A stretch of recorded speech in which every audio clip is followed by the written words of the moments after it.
My dear students, আশা করি তোমরা সবাই ভালো আছো। তো আজকে তোমাদের নতুন একটা সাবজেক্ট নিয়ে হাজির হলাম, যা হচ্ছে যে ম্যানুফ্যাকচারিং প্রসেস। এই অধ্যায়ে আমি আলোচনা করব কিভাবে সাধারণত ম্যানুফ্যাকচার করা হয়। প্রথমে আসি, হট ওয়ার্কিং এবং কোল্ড ওয়ার্কিং বলতে কি বোঝো। প্রত্যেকটি 5টি করে নাম লেখো। তুমি ভর্তি পরীক্ষায় এসেছিল অনেকবার, তুমি বুঝে আসলে হট ওয়ার্কিং। হট বলতে সাধারণত কি আমরা গরম বুঝি, অর্থাৎ কি ধাতুকে রিক্রিস্টালাইজেশন তাপমাত্রায় উত্তপ্ত করে তাপের সাহায্যে বিভিন্ন আকার আকৃতি দেওয়াকে হট ওয়ার্কিং বলে। হট ওয়ার্কিং করতে হলে আপনাকে অবশ্যই উত্তপ্ত করতে হবে এবং এটা যে রিক্রিস্টালাইজেশন তাপমাত্রার উপরে উত্তপ্ত করতে হবে, ঠিক আছে। তাহলে এবার আসি যে 5টি হট ওয়ার্কিং প্রসেসের নাম। কি নাম রয়েছে, যেমন হচ্ছে আপনার rolling, forging, extrusion, piercing, drawing, spinning এবং ওয়েল্ডিং।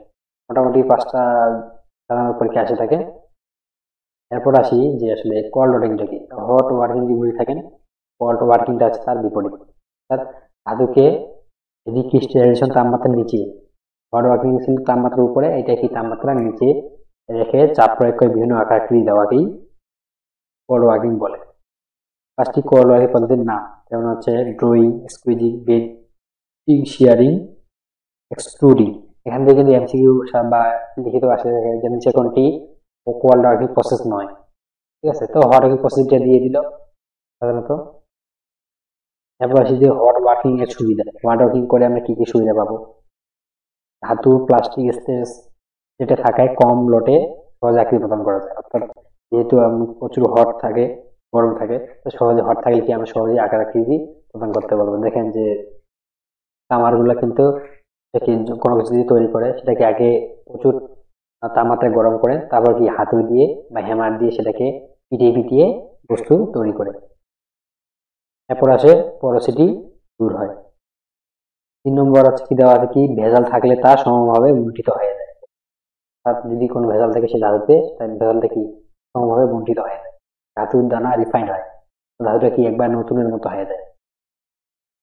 দানা রিফাইন্ড হওয়ার কারণে কিছু কিছু ফিজিক্যাল প্রপার্টি বৃদ্ধি পায়। কি কি ফিজিক্যাল প্রপার্টি, যেমন হচ্ছে ডাক্টাইলিটি, স্ট্রেংথ, অর্থাৎ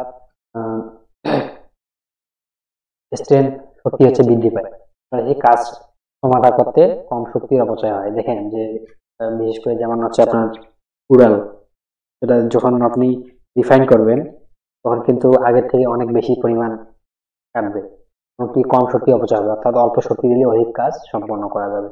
আচ্ছা, প্রায় সব ধাতুকেই আকৃতি প্রদান করা যায়। এই হট ওয়ার্কিং এর মাধ্যমে আপনি সব ধাতুকেই আকৃতি প্রদান করতে পারবেন, কিন্তু কোল্ড ওয়ার্কিং আচ্ছা। এরপর আসি যে হট ওয়ার্কিং কিছু অসুবিধা রয়েছে। কি কি অসুবিধা, উচ্চ তাপমাত্রা থাকার কারণে অক্সিডেশন হয়। তারপর হচ্ছে আপনার সারফেস অমসৃণ হয়, অর্থাৎ সারফেসটা কি খুব একটা যে মসৃণ হবে না, খুব এবড়ো থেবড়ো হবে। পরিমাপের সঠিকতা নিয়ন্ত্রণ সম্ভব নয়, তাহলে আপনি যতটুকু চাইবেন যে আমি এতটুকু বৃদ্ধি করবো বা কমাবো, সেটা কিন্তু সম্ভব না, একটু কম বেশি হতেই পারে। তো হট ওয়ার্কিং কিন্তু যন্ত্রপাতি খরচটা একটু বেশি থাকে এবং হচ্ছে রক্ষণাবেক্ষণ খরচও বেশি। এবার আসি কোল্ড ওয়ার্কিং এর কি কি সুবিধা রয়েছে। প্রথমে বুঝতে পারছেন কোল্ড ওয়ার্কিং মানে তাপের কোনো প্রয়োজন হবে না, পরিমাপের সঠিকতা বেশি, আপনি যতটুকু চাইবেন ততটুকু বৃদ্ধি করতে পারবেন। এরপর আসি কোনো অক্সিডেশন হয় না, যেহেতু কোনো তাপের প্রয়োজন নাই, তো এখানে অক্সিডেশন হওয়ার কোনো সম্ভাবনা নেই। তারপরে ওই যে বললাম সারফেসটা কি হবে, একবারে মসৃণ হবে, হার্ডনেস বৃদ্ধি পায়। কোল্ড ওয়ার্কিং এর অসুবিধা সমূহ। আচ্ছা, কোল্ড ওয়ার্কিং এর কি কি অসুবিধা রয়েছে, যেমন উচ্চ চাপের প্রয়োজন হবে। হট ওয়ার্কিং এ যেমন হচ্ছে অল্প চাপ দিলে হয়, কিন্তু এখানে কি উচ্চ চাপের প্রয়োজন হবে, এটা একটা অসুবিধা। শুধুমাত্র নমনীয় ধাতু ক্ষেত্রে প্রযোজ্য। তাহলে আপনি যদি বিশেষ করে যেমন অনেক যেগুলো আছে আপনার হার্ড ধাতু, সেগুলো যদি আপনি প্রয়োগ করতে চান কোল্ড ওয়ার্কিং প্রসেস, সেক্ষেত্রে আপনি করতে পারবেন না। শুধু কোল্ড ওয়ার্কিং প্রসেস শুধুমাত্র নরম ধাতুর ক্ষেত্রেই প্রযোজ্য হবে এটা। এরপর আসি, ধাতুর ভেতরে রেসিডিয়াল স্ট্রেস তৈরি হয়, ধাতুর ডাক্টাইলিটি কমে যায়। এরপর আসি হট ওয়ার্কিং এর কোল্ড ওয়ার্কিং এর সুবিধা কি কি। একটু আগে দেখালাম যে হট ওয়ার্কিং এবং কোল্ড ওয়ার্কিং কি কি সুবিধা। আচ্ছা, এরপর আসি যে ফোরজিং বলতে কি বুঝো। ফোরজিং ইহা একটি মেটাল ওয়ার্কিং প্রসেস, যার সাহায্যে ধাতু বা ধাতু সংকরকে হ্যামার, পেজ অথবা স্পেশাল ফোরজিং মেশিনের সাহায্যে চাপা বল প্রয়োগ করে, অর্থাৎ চাপা বল প্রয়োগ করে বিভিন্ন আকার আকৃতি আনা হয়। ইহাকে সাধারণত কি ফোরজিং বলা হয়।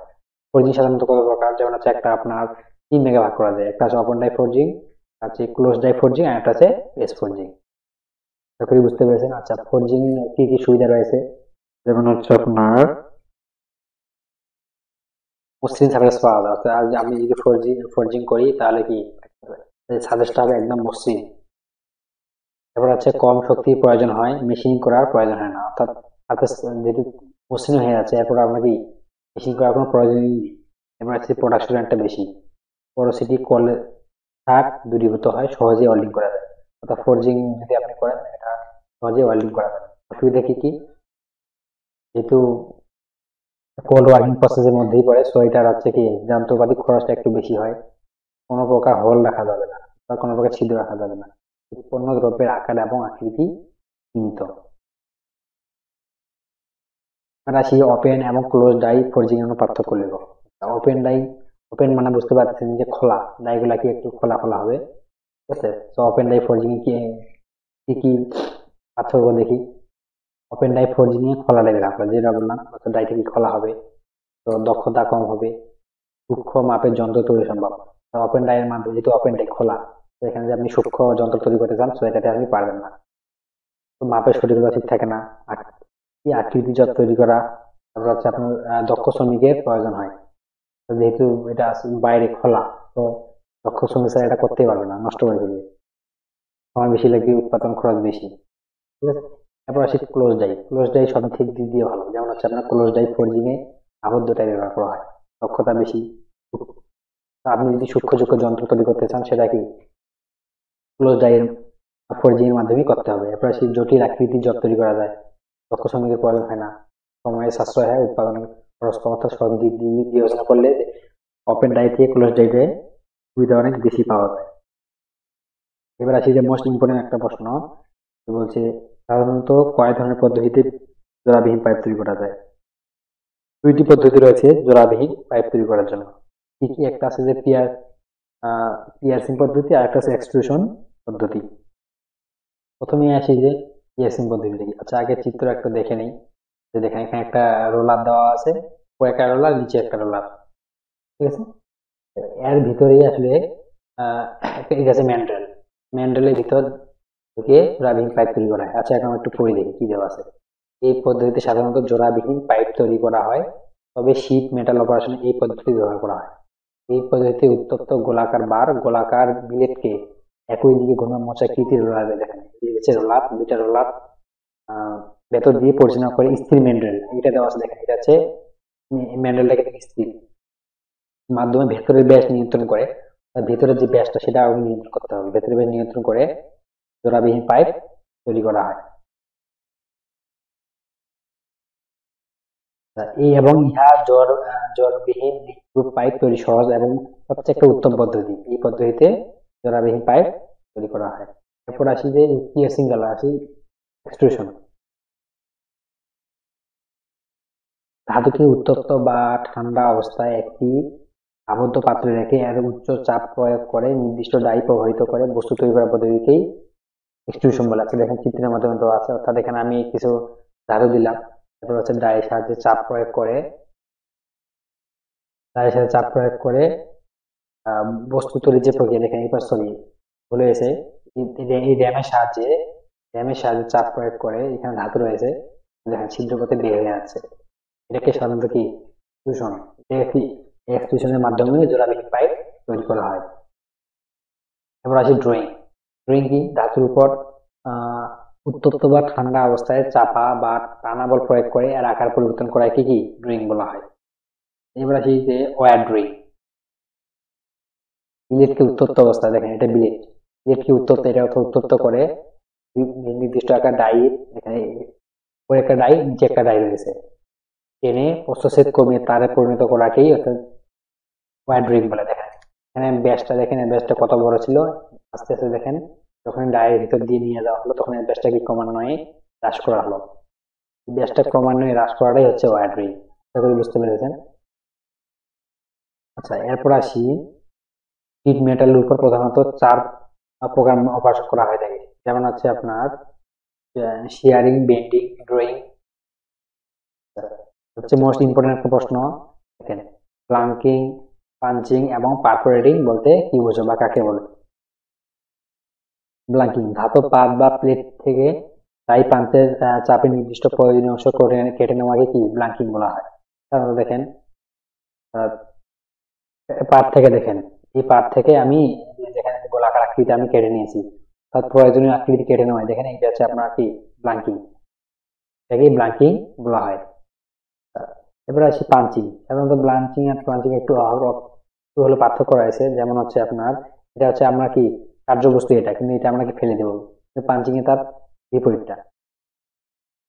পাঞ্চিং হচ্ছে আপনার দেখেন, দেখেন এই অংশটা আমি পাঞ্চ করতেছি, পাঞ্চ করে এই অংশটা আমি কি লাগবে না এই অংশটা আমি ফেলে দেবো, কিন্তু আমার কার্যবস্তু হচ্ছে এটা। অর্থাৎ ধাতব বা পাত বা প্লেট থেকে ডাই এবং পাঞ্চের চাপে অপ্রয়োজনীয় অংশ কেটে ফেলাকে, অর্থাৎ আমি যদি চাই যে আমি কর্ণটা কেটে ফেলবো, তো আমি পাঞ্চের সাহায্যে এই অংশটা আমি কেটে ফেলবো, এটাকেই পাঞ্চিং বলা হয়। কিন্তু দেখেন ব্লাঙ্কিং এ যে অংশটা আমি কেটে ফেলছি ওটাই হচ্ছে আমার কার্যবস্তু, বাকি অংশটা ফেলে দিচ্ছি। আশা করি বুঝতে পেরেছেন। পরীক্ষায় আসলে আপনি এটা চিত্র সহ সুন্দর করে দিয়ে দিবেন। এবার আসি যে পারফোরেটিং। পারফোরেটিং কিছুটা পাঞ্চিং এর মতোই, কিন্তু পাঞ্চিং এ খুব বেশি পাঁচ করা হয় না, কিন্তু দেখেন এখানে আমাদের একেবারে জালি জালির মতো সুন্দর করে অনেকগুলো পাঁচ করা হয়েছে। একে সাধারণত কি পাঞ্চিং বলা হয়। যেমন সাধারণত কি কথা ব্যবহার করা হয়, যেমন চালনি, ফিল্টার ইত্যাদিতে করা হয়। তারপর আসি যে এটাকে প্রশ্ন পারবেন যে ব্লাঙ্কিং এবং পাঞ্চিং এর মাধ্যমে পার্থক্য লেখো। যেমন দেওয়া আছে কি ব্লাঙ্কিং, ধাতব শীট বা প্লেট থেকে প্রয়োজনীয় অংশ কেটে নেওয়া হয়, শীট বা প্লেট ফেলে দেওয়া হয়। পাঞ্চিং কি, ধাতব শীট বা প্লেট থেকে অপ্রয়োজনীয় অংশ কেটে নেওয়া ফেলে দেওয়া হয়, শীট বা প্লেট কার্যবস্তু হিসেবে ব্যবহার করা হয়। এরপর আসি যে হচ্ছে নিচের মেটাল শপের বিভিন্ন প্রকাশনের নাম লেখা হচ্ছে নোচিং, পাইরেসিং, পাঞ্চিং, পারফোরেটিং। সবগুলো আমরা জেনেছি, শুধু নোচিং কে যাই না। নোচিং কি, অর্থাৎ কোনো ধাতব ইট বা প্লেটের কিনারা থেকে মাপ অনুযায়ী ক্ষুদ্র ক্ষুদ্র অংশ কেটে ফেলাকে নোচিং বলে। এখানে এখানে একটা নোচিং চিত্র দেওয়া আছে, দেখেন আমি এখানে একটা মাপ অনুযায়ী একটা অংশ কেটে ফেলে নিয়েছি। এটা যদি মাঝখান থেকে হয়তো সেটা কিন্তু পাঞ্চিং হবে, কিন্তু সেটা কি কিনারা থেকে, এই জন্য এটাকে নোচিং বলা হয়। অর্থাৎ কোনো একটা মেটাল প্লেটে যদি আমি কিনারা থেকে কোনো অংশ কেটে ফেলে দিই, এটাকে সাধারণত কি নোচিং বলা হয়। তাকে বুঝতে পেরেছেন। এবার আরেকটা দেওয়া আছে যে পিয়াসিং। পিয়াসিংটা তো একটু আগে আমরা দেখলাম, জোড়াবিহীন পাইপ তৈরি করা হয়। অলমোস্ট আরেকটা ইম্পর্টেন্ট প্রশ্ন আছে, দেখেন সেটা হচ্ছে যে কয়েনিং এবং এমবসিং বলতে আসলে কি বোঝায়। আচ্ছা, কয়েনিংটা দেখি। কয়েনিং প্রয়োজনীয় আকৃতি খাস করা ডাইয়ের ভিতর, অর্থাৎ যে ডাইটা হবে সেটাকে ডাইটা কি খাস করা ডাই, এত ধাতু বা ধাতু সংকট রেখে সেটাকে একটা পাঞ্চের সাহায্যে চাপ প্রয়োগ করে বস্তু তৈরির যে প্রক্রিয়া, সেটা কি কয়েনিং বলা হয়। সাধারণত কি করা হয়, যেমন হচ্ছে ধাতব মুদ্রা, পদক বা অন্যান্য অলংকার তৈরিতে এই পদ্ধতি ব্যবহার করা হয়। ঠিক আছে, কয়েনিং এর মাধ্যমে কি করা হয়, ধাতব মুদ্রা, আমাদের ধাতব মুদ্রাগুলো ব্যবহার করি, বিভিন্ন যে অলংকার তৈরিতে এই কয়েন পদ্ধতি ব্যবহার করা হয়। এমবোসিংটা একটু আলাদা। ধাতব পাতের পৃষ্ঠে ডাই এবং পাঞ্চের সাহায্যে চাপা বল প্রয়োগ করলে, ঠিক আছে, এটা চাপা বল, কিন্তু নির্দিষ্ট স্থানে টানা বলের সৃষ্টি হয়, শীটে বিভিন্ন স্থান সামান্য উঁচু নিচু হওয়াকে এমবোসিং বলে। অর্থাৎ এর আগেরটা কিন্তু উঁচু নিচু সেরকম নাই, কিন্তু মোটামুটি সমান বলা যায়। কিন্তু এমবোসিং এ যখন আমি ডাই বা চাপা বল প্রয়োগ করবো, তখন সেটা কি একটু হলেও উঁচু নিচু হবে, এটাই কি এমবোসিং। এই পদ্ধতিতে কি করা হয়, যেমন আছে আমাদের ট্রেড নেম গুলো লিখি, ট্রেড নেম প্রতি লিখতে এই পদ্ধতি ব্যবহার করা হয়। এবার আসি এমবোসিং এবং কয়েনের মধ্যে একটা পার্থক্য। কি কি পার্থক্য রয়েছে, ইহা ধাতব শিট বা পাতলা পাতের উপর করা হয়। এমবোসিং সাধারণত কি পাতলা পাতলা পাত রয়েছে সেটার উপর করা হয়।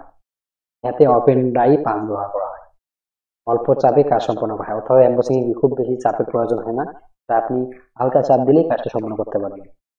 এরপর আসি, এই পদ্ধতিতে শীটের স্ট্রেংথ বৃদ্ধি পায় এবং হচ্ছে আপনার ছাপ প্রদানের জন্য ব্যবহার করা হয়।